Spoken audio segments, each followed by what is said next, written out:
Welcome to A9 TV. ముందుగా headlines చూద్దాం. SBI భూముల వ్యవహారంపై హరీష్ రావు తీవ్ర విమర్శలు. ప్రభుత్వ భూ విధానాలపై రేవంత్ నిలదీసిన హరీష్ రావు ప్రజా సంస్థలపై వ్యాఖ్యలు చేయడం సరికాదన్న హరీష్. భూముల విక్రయాలపై పూర్తి వివరాలు వెల్లడించాలని డిమాండ్. సాయికృష్ణ కేసులో పెద్ద కుట్ర ఉందన్న అంబటి రాంబాబు. ఘటనపై సమగ్ర దర్యాప్తు జరపాలని ప్రభుత్వానికి డిమాండ్. పలువురు అధికారుల పాత్రపై విచారణ అవసరమన్న అంబటి. బాధిత కుటుంబానికి న్యాయం చేయాలని చేసిన విజ్ఞప్తి.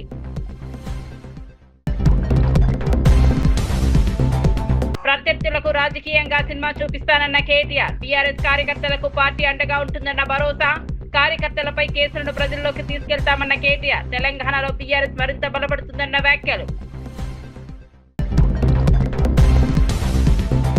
విజయ్ జన్మదినాన సేవా కార్యక్రమాలు నిర్వహించిన అభిమానులు. దివ్యాంగ చిన్నారులకు అల్పాహారం, మిఠాయిల పంపిణీ. సామాజిక సేవతో పుట్టినరోజు జరుపుకోవడం అభినందనీయమని వ్యాఖ్య.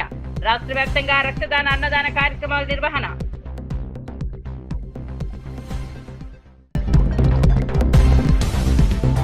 కేటీఆర్ హరీష్ రావు విమర్శలకు ఎంపీ చామల కౌంటర్. రాష్ట్ర అభివృద్ధిని జీర్ణించుకోలేక విమర్శలన్న చామల. ప్రజా సమస్యలపై దృష్టి పెట్టాలని బీఆర్ఎస్ కు సూచన. ప్రభుత్వం ప్రజా ప్రయోజనాల కోసమే పనిచేస్తోందన్న వ్యాఖ్య.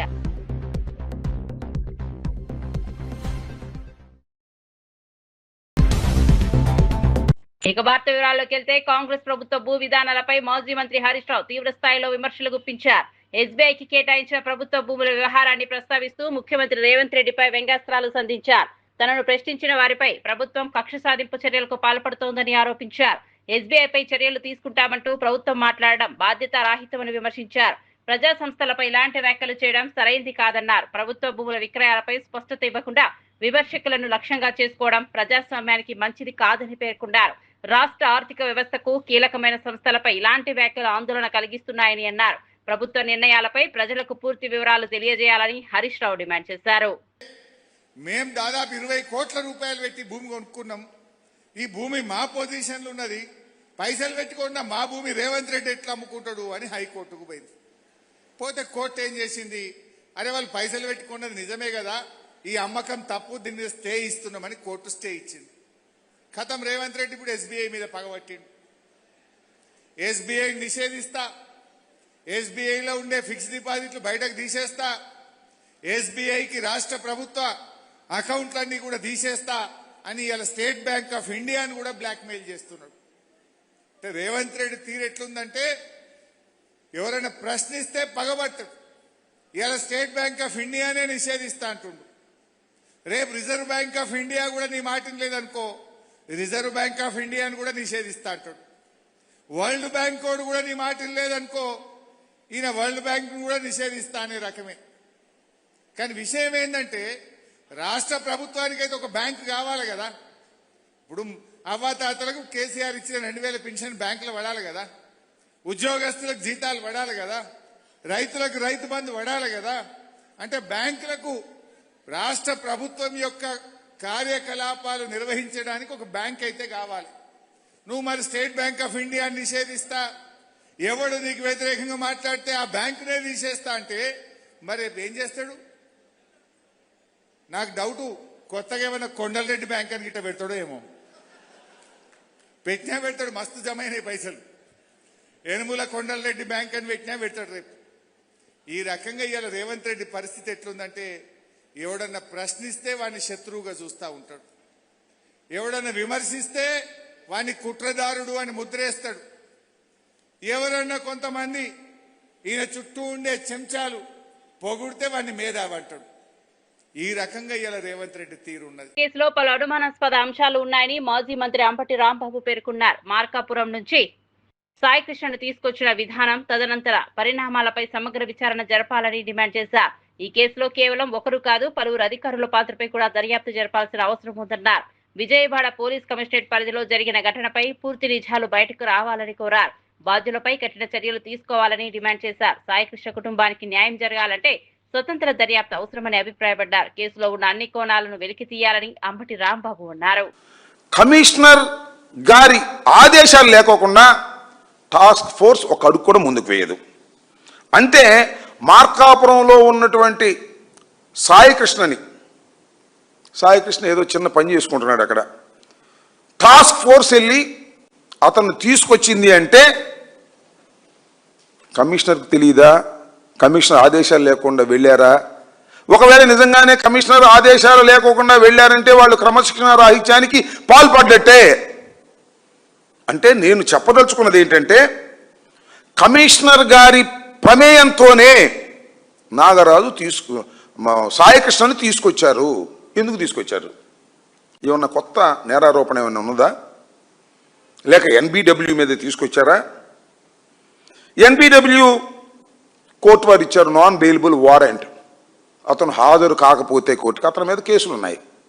2 కేసులు ఉన్నాయని చెప్తున్నారు. చాలామంది 22, 23 ఉన్నాయని సోషల్ మీడియాలో ప్రచారం చేస్తున్నారు. నాకు తెలిసినంత వరకు వారి కుటుంబ సభ్యులు చెప్పినంత వరకు 2 కేసులు ఆయన మీద పెండింగ్లో ఉన్నాయి. ఎన్బిడబ్ల్యూ ఇచ్చారు, నాన్ బెయిలబుల్ వారెంట్ ఇచ్చారు. టీఆర్ఎస్ వర్కింగ్ ప్రెసిడెంట్ కేటీఆర్ రాజకీయ పరిస్థితులపై ఘాటు వ్యాఖ్యలు చేశారు. తమ పార్టీ కార్యకర్తలను ఇబ్బందులకు గురి చేసిన వారిని ఎక్కడ ఉన్నా వదిలిపెట్టబోమని హెచ్చరించారు. వచ్చే 5 ఏళ్లలో ప్రత్యర్థి నాయకులకు రాజకీయంగా గట్టి సమాధానం ఇస్తామని పేర్కొన్నారు. పార్టీ కార్యకర్తలపై నమోదైన కేసులు, వేధింపుల అంశాలను ప్రజల్లోకి తీసుకెళ్తామని అన్నారు. బీఆర్ఎస్ శ్రేణులు నిరుత్సాహపడాల్సిన అవసరం లేదని, పార్టీ వారికి అండగా ఉంటుందని భరోసా ఇచ్చారు. రాజకీయ కక్ష సాధింపులకు పాల్పడిన వారందరినీ ప్రజల ముందుంచుతారని తెలిపారు. తెలంగాణ ప్రజలు నిజ నిజాలను గుర్తిస్తారని, రాబోయే రోజుల్లో బీఆర్ఎస్ మరింత బలంగా ముందుకు సాగుతుందని కేటీఆర్ వ్యాఖ్యానించారు. రిటైర్ అయినా, పారిపోయినా, సప్త సముద్రాల అవతల దాక్కున్నా ఎవడెవడైతే మా కార్యకర్తలను సతాయించిండో ఒక్కొక్కరిని లెంకులాడి దేవులాడి తెచ్చి మీ ముంగట నిలబెట్టే బాధ్యత నాది.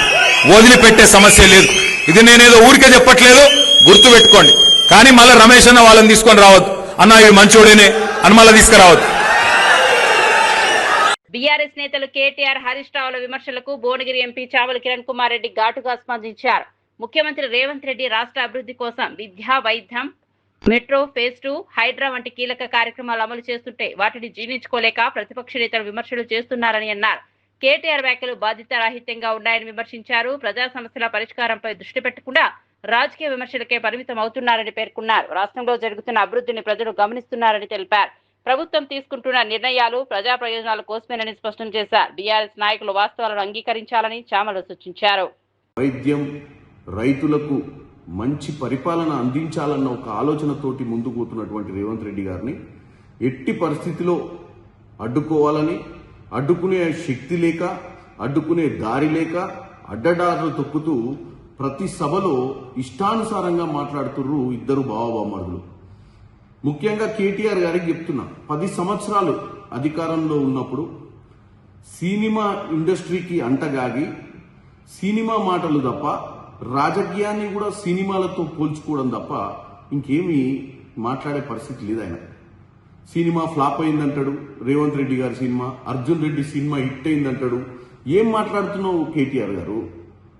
మీకు ప్రజల జీవితాలు ఇవన్నీ సినిమాల మాదిరి కనపడుతున్నాయా? మీ 10 సంవత్సరాల పాలన బ్లాక్ బస్టర్ అనుకుంటున్నావా? ఏంది? అప్పుల రాష్ట్రంగా అప్పులు చేసి మిగులు రాష్ట్రాన్ని అప్పుల రాష్ట్రంగా దిశగా నడిపించి ఒక ఫ్లాప్ రాజకీయం చేసిరు. మీరు కోలుకోలేని పరిస్థితికి తీసుకొచ్చిర్రు. మీరేమనుకుంటారు? మేము ఏమంటారు, వెనుకట ఏదో షోలే సినిమా లెక్క మేము చాలా రోజులు నడిపినాం అనుకుంటారు. నువ్వు షోలే సినిమా నడపలే, హౌలాగాన్ సినిమా నడిపినావు. నడిపి మొత్తం ఏం చేసిర్రు? రాష్ట్రాన్ని దోసుకొని దాచుకుర్రు మీరు. ఇవాళ మీరు వచ్చి రేవంత్ రెడ్డి గారి 2.5 ఏళ్ల పాలన గురించి మాట్లాడటం విడ్డూరంగా ఉంది. ఎందుకంటే ముఖ్యంగా ఈ రాష్ట్ర ప్రజలకు మెరుగైనటువంటి విద్యను అందియకుండా ప్రభుత్వ పాఠశాలలన్నింటినీ నిర్వీర్యం చేసి తల్లిదండ్రులను ఏ స్థాయికి మీరు అప్పుల దిశగా ముందుకు దోషిరో తెలుస్తుంది. ఎందుకంటే ఒక్క స్టూడెంట్కి ఒక టీచర్ ఉండే విధంగా మీరు విద్యను తీసుకొచ్చి వదిలేసిపోయినటువంటి పరిస్థితి. దాన్ని చక్కదిద్దే ప్రయత్నం చేసినటువంటి రేవంత్ రెడ్డి గారు రైతుల విషయంలో కూడా ఈరోజు రైతులకు వాస్తవాలు తెలియజేసి అత్యధిక దిగుబడి జరిగిన తర్వాత సెంట్రల్ గవర్నమెంట్ కొనకపోతే కిషన్ రెడ్డి గారిని అందరినీ కూడా వేరే రాష్ట్రాలకు 80% ఉన్నప్పుడు ఈ రాష్ట్రంలో ఎందుకు తక్కువ కొంటున్నారని ప్రశ్నించి రైతులకు మంచి జరగాలని క్రాప్ డైవర్షన్ గురించి చెప్పే ప్రయత్నం చేస్తుంటే కూడా మీరు కాళ్ళల్లో కర్రలేసి ఎట్టి పరిస్థితుల్లో రైతులు ఇట్లనే ఉండాలి, రైతులు ఎప్పుడు బాధపడాలి, రైతులు ఎప్పుడు కాంగ్రెస్ పార్టీని తిట్టుకోవాలన్న ఆలోచనే తప్ప ఇంకే ఆలోచన లేనట్టుగా కనపడుతుంది మీకు. నేను ఒక్కటే కోరుకుంటున్నా, హరీష్ రావు గారు, కేటీఆర్ గారు, ఇలా రేవంత్ రెడ్డి గారు ఢిల్లీలో ఉన్నారు. ఎందుకున్నారు ఢిల్లీలో? ముఖ్యంగా మెట్రో ఫేజ్ 2 విషయంలో వాళ్ళు సెంట్రల్ గవర్నమెంట్ చెప్పిన విధంగా మెట్రోతో సంప్రదింపులు చేసి మెట్రోకి ఎగ్జిట్ ఇచ్చి మనం ఫేజ్ 2 చేసుకుందాం అనుకుంటున్నాం. ఎందుకంటే అటు పోతే చెన్నై కానీ, బెంగళూరు కానీ, ఢిల్లీ కానీ ఏ స్థాయిలో మెట్రో విస్తరణ జరిగిందో తెలుసు.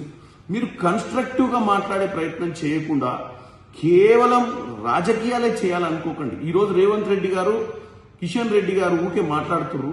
కిషన్ రెడ్డి గారు అపాయింట్మెంట్ ఇప్పియండి, కలిసిపోదామంటారు. అది ఎంత మంచి సంస్కృతి.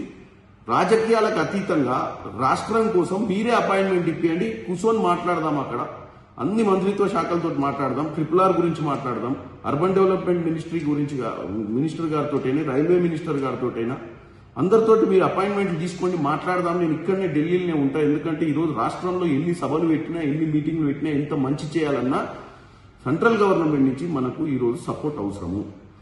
ఇవి మాట్లాడకుండా మీరు 10 ఏళ్ళ అధికారంలో ఏమాత్రం మీకు చిత్తశుద్ధి లేదా? ప్రజల అవసరాల మీద, ప్రజల కోసం ఏం చెయ్యాలని ఇంట్రెస్ట్ లేదా మీకు? దయచేసి కేటీఆర్ గారికి, హరీష్ రావు గారికి చెప్తున్నా, మీరు మళ్ళీ మీ బ్లాక్ బస్టర్ మూవీని రిలీజ్ చేయాలన్నా, ఈ రాష్ట్రంలో రీమేక్ చేయాలన్నా, లేకపోతే పార్ట్ 2 తీయాలన్నా మీకు కొద్దిగా ప్రజల మీద ప్రేమ ఉండాలి. ప్రజా జీవితాలు సినిమాలు కావు, ప్రజా జీవితాలు వాస్తవాలు. గతంలో మీరు ఎప్పుడు సినిమాలే చూసుకుంటూ సినిమా స్టార్లతోటే తిరిగితే మీకు సినిమానే అనిపిస్తుంది ప్రపంచం. అందుకే ఏ సభలో చూసినా మీరు సినిమా ఫ్లాపు, ఇంటర్వెల్ దాకైంది, ఈ ఇంటర్వెల్ తర్వాత చూపిస్తాం, ఇప్పుడు అర్జున్ రెడ్డి సినిమా గుర్తుకొస్తుంది, నీకు ఇంకేమేమి గుర్తుకొస్తున్నాయో మాకేం తెలుసు. కాబట్టి కేటీఆర్ గారు, మీరు ఒక బాధ్యత గల ఎక్స్ మినిస్టరు, ఒక ముఖ్యమంత్రి కొడుకు, రానున్న రోజులలో ఏదో నాయకుని కావాలని తాతాలాడుతున్నావు. జర మాట్లాడేటప్పుడు ప్రజా సమస్యల గురించి అర్థం చేసుకొని మాట్లాడు. హైడ్రా ఏం చేస్తుంది అని ప్రజల్ని రెచ్చగొట్టి మేము వచ్చినాక మళ్ళీ మీకు నాలాల మీద ఇల్లులు కట్టడానికి పర్మిషన్లు ఇస్తాం, ఇష్టానుసారంగా మీరు ఏమైనా కట్టుకోవచ్చు అని చెప్పి రెచ్చగొట్టే ధోరణిలో మాట్లాడుతున్నారు. హైడ్రా వల్ల ఎంతమందికి లాభం జరిగిందో వాళ్ళు కూడా చూస్తున్నారు.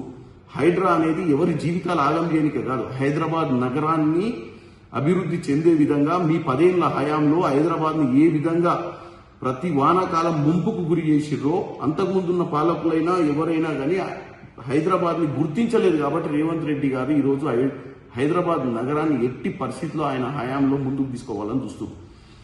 నిన్నెక్కడో రాజేంద్ర నగర్ ఎటో సైడ్ పోయి బూత్ లెవెల్ కార్యకర్తల మీటింగ్ పెట్టి SIR గురించి మాట్లాడాల్సిన అవసరం ఉంటే మాట్లాడాలి.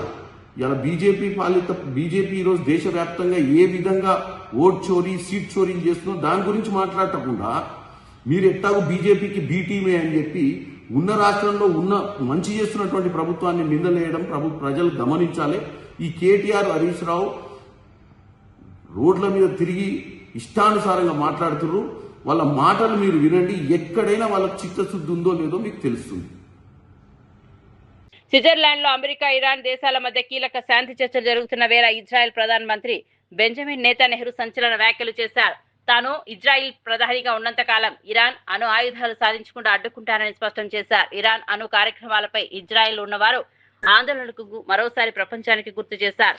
ప్రాంతీయ భద్రత, అంతర్జాతీయ శాంతి పరిరక్షణకు ఇరాన్ అణు సామర్థ్యం ముప్పుగా మారవచ్చని పేర్కొన్నారు.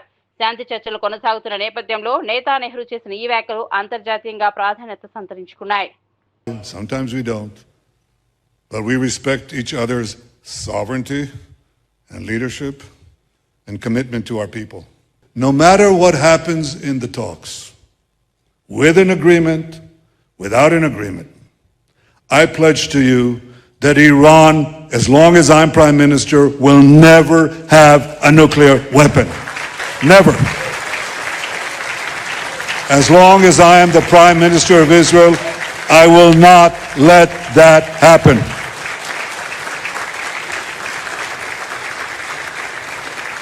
We destroyed over 90% of the 150,000 rockets and missiles that Hezbollah amassed against us. We established a security zone in Gaza. We established a security zone in Syria. We established a security zone in Lebanon, and we shall keep it as long as is necessary to protect our people.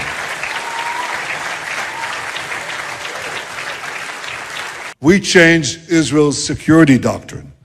We initiate, we attack, we surprise, and we attack those enemies that seek our destruction, that seek to kill us, we attack them before they have a chance to do so. If you know Hebrew, Akam leorgecha, Ashkem leorgo. Kill them first.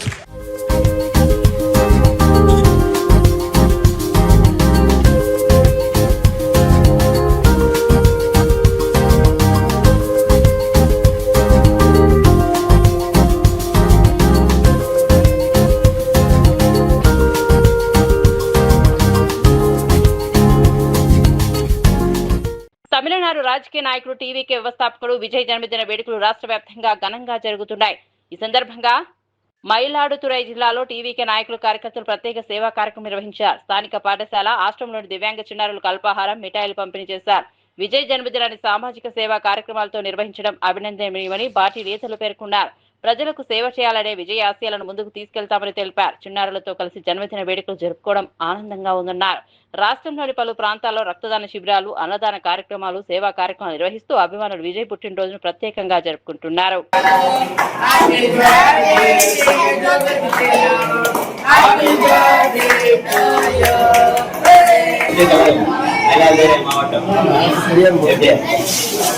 BJP Telangana రాష్ట్ర అధ్యక్షుడు ఎన్ Ramachandra Rao megastar చిరంజీవిని ఆయన నివాసంలో మర్యాదపూర్వకంగా కలుసుకున్నారు. ఈ సందర్భంగా చిరంజీవికి శాల్వా కప్పి సత్కరించి పుష్పగుచ్చం అందజేశారు.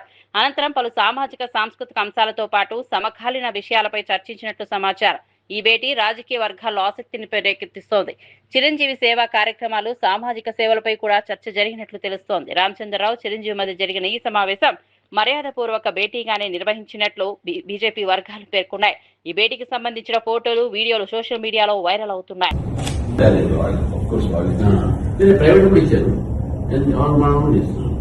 అంటే ఇతర కాంపోనెంట్స్ అవి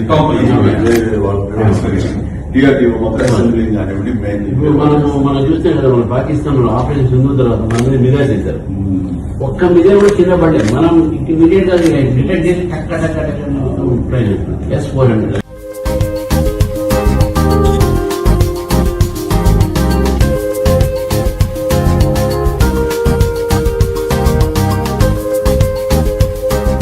ఖమ్మం జిల్లాలో ఈ నెల 30న జరగనున్న ముఖ్యమంత్రి రేవంత్ రెడ్డి పర్యటన ఏర్పాట్లను ఉప ముఖ్యమంత్రి మల్లుబట్టి విక్రమార్క పరిశీలించారు. చింతకాని మండలంలో బహిరంగ సభ నిర్వహణకు అనువైన ప్రాంతాలను అధికారులతో కలిసి సందర్శించారు. జిల్లా కలెక్టర్, పోలీస్ కమిషనర్తో కలిసి సభా వేదిక, పార్కింగ్, ట్రాఫిక్ భద్రత ఏర్పాట్లపై సమీక్ష నిర్వహించారు. సీఎం పర్యటన విజయవంతం కావడానికి అన్ని శాఖలు సమన్వయంతో పనిచేయాలని సూచించారు. ప్రజలకు ఎలాంటి ఇబ్బందులు కలగకుండా తగిన చర్యలు తీసుకోవాలని అధికారులకు ఆదేశించారు. భారీ సంఖ్యలో ప్రజలు హాజరయ్యే అవకాశం ఉన్నందున అవసరమైన సదుపాయాలను ముందుగానే సిద్ధం చేయాలని సూచించారు. పర్యటన విజయవంతంగా నిర్వహించేందుకు ప్రభుత్వం ప్రత్యేక దృష్టి సారించినట్లు తెలిపారు.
హైదరాబాద్ ఆర్టీసీ క్రాస్ రోడ్ లోని సంధ్యా థియేటర్ వద్ద పుష్ప 2 ప్రమోద్ సందర్భంగా జరిగిన తొక్కిసలాట ఘటనకు సంబంధించి కేసు విచారణ నాంపల్లి మెట్రోపాలిటన్ క్రిమినల్ కోర్టులో కొనసాగుతోంది. ఈ కేసులో తదుపరి విచారణను న్యాయస్థానం జూలై 6వ తేదీకి వాయిదా వేసింది. విచారణ సందర్భంగా ఇరు పక్షాల న్యాయవాదులు పలు అంశాలను కోర్టు దృష్టికి తీసుకొచ్చారు. సంధ్యా థియేటర్ తరపు న్యాయవాది భానుచందర్ మీడియాతో మాట్లాడుతూ కోర్టులో జరిగిన న్యాయపరమైన వాదనల వివరాలను వెల్లడించారు. ఘటనకు సంబంధించిన ఆధారాలు, బాధ్యతలపై కోర్టులో చర్చ జరిగినట్లు తెలిపారు. కేసు రాష్ట్ర వ్యాప్తంగా చర్చనీయాంశంగా మారిన నేపథ్యంలో తదుపరి విచారణపై ఆసక్తి నెలకొంది. బాధితులకు న్యాయం జరిగేలా చట్టపరమైన ప్రక్రియ కొనసాగుతుందని న్యాయ వర్గాలు చెబుతున్నాయి. All together 23 members should appear before honorable court. Sir, why the allowed not appear? It's a personal issue. I'm least bothered about it. I'm not the counsel. I'm counsel for the Sandhya Theatre management. You better ask his counsel so that you will get an accurate answer.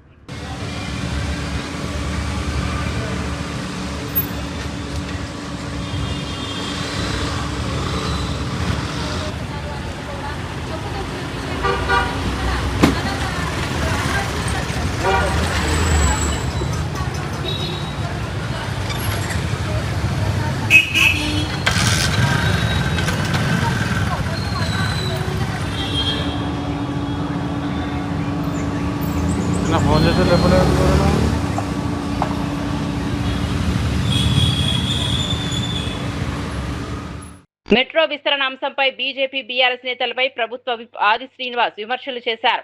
కేంద్ర మంత్రి Kishan Reddy metro విస్తరణను అడ్డుకుంటున్నారని ఆరోపించారు. రాష్ట్ర అభివృద్ధి కోసం ముఖ్యమంత్రి రేవంత్ రెడ్డి కేంద్రానికి లేఖలు రాస్తున్నారని తెలిపారు. తెలంగాణ ప్రజల ప్రయోజనాల కోసం ప్రభుత్వం కృషి చేస్తుంటే ప్రతిపక్షాలు రాజకీయాలు చేస్తున్నాయని విమర్శించారు. మెట్రో విస్తరణతో నగర అభివృద్ధికి ఊతం లభిస్తోందని పేర్కొన్నారు. ప్రజల అవసరాలను దృష్టిలో ఉంచుకుని ప్రభుత్వం ముందుకు సాగుతోందన్నారు. అభివృద్ధి కార్యక్రమాలకు సహకరించాల్సిన ప్రతిపక్షాలు అడ్డంకులు సృష్టించడం సరికాదని ఆది శ్రీనివాస్ వ్యాఖ్యానించారు. అడుగుతావు ఒకవేళ మీ లేఖ ద్వారా ఏదైతే 6 గ్యారెంటీ అంశం గురించి మాట్లాడవలసి వస్తే ముందు మీ మోదీ గారిని అడగండి. నల్లధనాన్ని వెనక్కి తీసుకొని వస్తాం, స్విస్ బ్యాంకుల నుంచి ప్రతి పేదవాడి ఖాతాలో 15 లక్షల పైచీలు వేస్తామని. ఏమైంది ఆ నల్లధనం? కాల్ ధన్, జన్ ధన్ ఖాతా తెరవండి, ధనాధన్ మీ ఖాతాలో 15 లక్షలు పడతాయి అన్నారు. ఇప్పటివరకు ఏ పేదోడి ఖాతాలో 15 పైసలు కూడా పడలేనటువంటి సందర్భం. ఏటా 2 కోట్ల ఉద్యోగాలు అన్నారు. ఎక్కడిచ్చి రోడ్డు 12 ఏళ్ళు 24 కోట్లు. అంటే ఈరోజు మేము గ్యారెంటీలు ఇచ్చినాం, వాటిని అమలు చేస్తున్నాం. ఒకవేళ మీకు అంతగా మా రాహుల్ గాంధీ గారిని గెలవాలని ఉంటే మీరు ప్రధానమంత్రి గారితో రాజీనామా చేయించాడు ముందుగా. ఆ తర్వాత ఎన్నికలు మా రాహుల్ గాంధీ గారు ప్రధానమంత్రి అయితే అప్పుడు మీరు కలవడానికి కోసం ప్రయత్నంలో.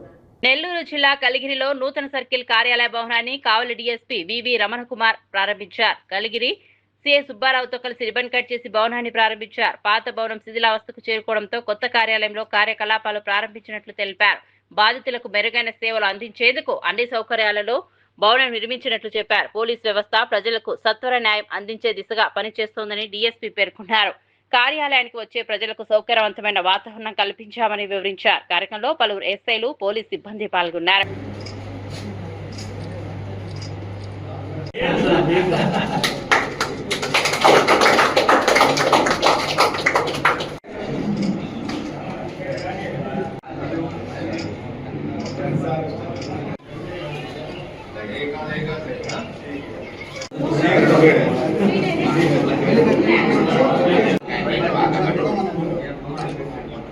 ఓకే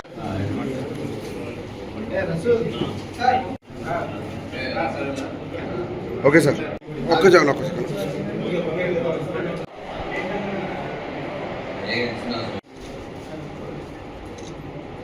ఓకే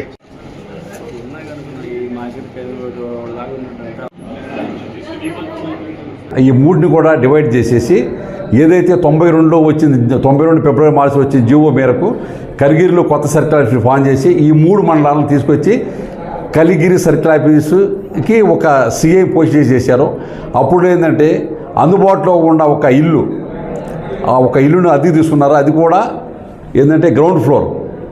అది కూడా ఏంటంటే అప్పుడులో పర్లేదేమో, తర్వాత ఏంటంటే రాను ఏంటంటే ఈ రోడ్డు కూడా పైకెత్తి లేచిపోయింది. అదేంటంటే లో లైంగ్ అయిపోయింది. ఏదన్నా పెద్ద వర్షం పడినప్పుడు వర్షం నీళ్ళు వెళ్తాం, కానీ అదేంటంటే చాలా చిన్న సైజు. ఆ గదులు కూడా 1-2 గదులు ఉండే చిన్న చిన్న గదులు. దాంట్లో సరిగా వెలుతురు గాలి కాడ లేకుండా కొంచెం ఇబ్బందిగా అలాంటి పరిస్థితులు ఏంటంటే మన కొత్త సీఏ గారు అంటే పి సుబ్బారావు గారు వచ్చి ఉన్నారు. వచ్చి గారు దాదాపు ఒక నెల 15 రోజులు 2 నెలల లోపు అవుతుందా.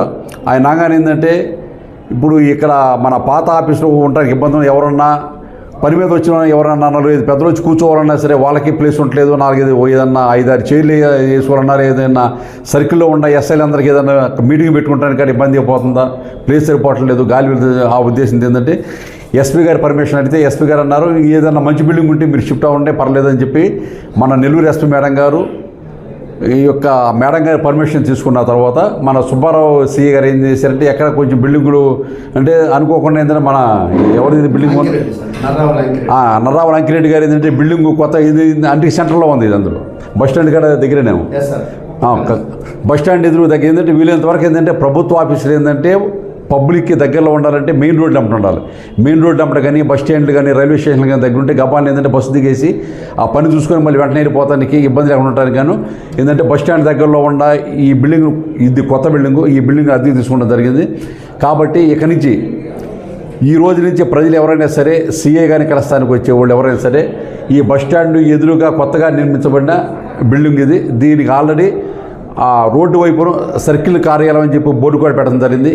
కావున ఏదైనా పని మీద పోలీసు సంబంధించి పనులు ఏమన్నుంటే సీఏ గారిని కలవాలనుకున్న వాళ్ళు ఈ 4 మండలాలు అంటే ఇప్పుడు నేను చెప్పాను గతంలో ఫస్ట్ స్టార్టింగ్ అప్పుడు ఓన్లీ 3 మండలాలు ఉండేవి, వింజమూరు, కలిగిరి, కొండాపురం. తర్వాత కాలంలో జలదంకి మండలం కాడ వచ్చి కలిగిరి సర్కిల్కి కలపబడింది. ఇంతకుముందు గతంలో అది కావల సర్కిల్లో ఉండేది. కావల సర్కిల్ నుంచి దానికడిచి వచ్చి కలిగిరి సర్కిల్ వచ్చిన అంటే మొత్తం కూడా ఇప్పుడు 4 మండలాలు ఉన్నాయి కలిగిరి సర్కిల్లో. ఈ 4 మండలాల ప్రజలు మీకు ఏదైనా అవసరాలు ఉంటే మీకు పోలీస్ స్టేషన్ స్థాయిలోనే మీకు ఎస్ఐలు ఉన్నారు. మీకు అక్కడ ఏదన్నా ఇబ్బంది అంటే మీకు ఏదైనా పని జరగలేదు, మాకు అక్కడ న్యాయం జరగలేదు అనుకున్న వాళ్ళు వచ్చి సీఏ గారిని సంప్రదించవచ్చు. కాబట్టి సీఏ గారు ఎప్పుడు కూడా కలిగిరిలో అందుబాటులో ఉంటారు. కాబట్టి ప్రజల సౌకర్యార్థం ఒక మంచి బిల్డింగ్ని అద్దెకు తీసుకోవడం జరిగింది. కాబట్టి ప్రజలు దీన్ని గమనించి మీ యొక్క అవసరాల నిమిత్తం సర్కిల్ ఆఫీస్కి వచ్చేవాళ్ళు ఈ యొక్క సౌకర్యాన్ని సద్వినియోగం చేసుకోవాల్సిందిగా కోరుతున్నాం. వన మహోత్సవ్ 2026 కార్యక్రమంలో భాగంగా కంటోన్మెంట్ ఎమ్మెల్యే శ్రీ గణేష్ మొక్కలు నాటారు. ఈస్ట్ మారేడుపల్లి టీచర్స్ కాలనీ పార్కులో అధికారులు, కాంగ్రెస్ నాయకులు, స్థానికులతో కలిసి కార్యక్రమంలో పాల్గొన్నారు. ప్రతి మొక్క భవిష్యత్ తరాలకు ఆక్సిజన్ నిల్వ లాంటిదని ఆయన అన్నారు. పర్యావరణ పరిరక్షణ ప్రభుత్వ బాధ్యత మాత్రమే కాకుండా ప్రతి పౌరుడి కర్తవ్యమని పేర్కొన్నారు. ప్రతి కుటుంబం కనీసం 1 మొక్క నాటి దాన్ని సంరక్షించాలని పిలుపునిచ్చారు. చెట్లను రక్షిస్తే అవే మనల్ని రక్షిస్తాయని చెప్పారు. ప్లాస్టిక్ వినియోగాన్ని తగ్గించి స్వచ్ఛమైన తెలంగాణ నిర్మాణంలో భాగస్వాములు కావాలని సూచించారు. కార్యక్రమంలో ప్రజలు, కార్యకర్తలు పెద్ద సంఖ్యలో పాల్గొన్నారు.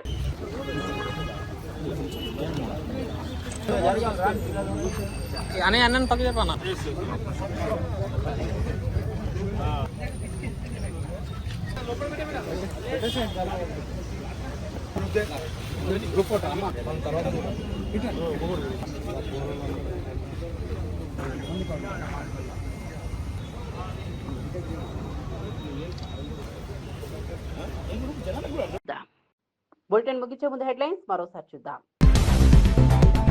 ఎస్బీఐ భూముల వ్యవహారంపై హరీష్ రావు తీవ్ర విమర్శలు. ప్రభుత్వ భూ విధానాలపై రేవంత్ నిలదీసిన హరీష్ రావు ప్రజా సంస్థలపై వ్యాఖ్యలు చేయడం సరికాదన్న హరీష్. భూముల విక్రయాలపై పూర్తి వివరాలు వెల్లడించాలని డిమాండ్. సాయికృష్ణ కేసులో పెద్ద కుట్ర ఉందన్న అంబటి రాంబాబు. ఘటనపై సమగ్ర దర్యాప్తు జరపాలని ప్రభుత్వానికి డిమాండ్. పలువురు అధికారుల పాత్రపై విచారణ అవసరమన్న అంబటి. బాధిత కుటుంబానికి న్యాయం చేయాలని చేసిన విజ్ఞప్తి.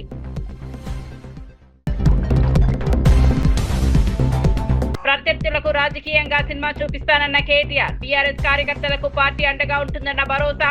కార్యకర్తలపై కేసులను ప్రజల్లోకి తీసుకెళ్తామన్న కేటీఆర్. తెలంగాణలో టీఆర్ఎస్ మరింత బలపడుతుందన్న వ్యాఖ్యలు. విజయ్ జన్మదినాన సేవా కార్యక్రమాలు నిర్వహించిన అభిమానులు. దివ్యాంగ చిన్నారులకు అల్పాహారం, మిఠాయిల పంపిణీ, సామాజిక సేవతో పుట్టినరోజు జరుపుకోవడం అభినందనీయమని వ్యాఖ్య. రాష్ట్ర వ్యాప్తంగా రక్తదాన, అన్నదాన కార్యక్రమాల నిర్వహణ.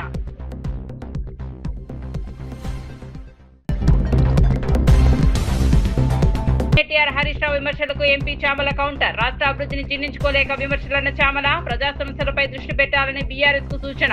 ప్రభుత్వం ప్రజా ప్రయోజనాల కోసమే పనిచేస్తోందన్న వ్యాఖ్య.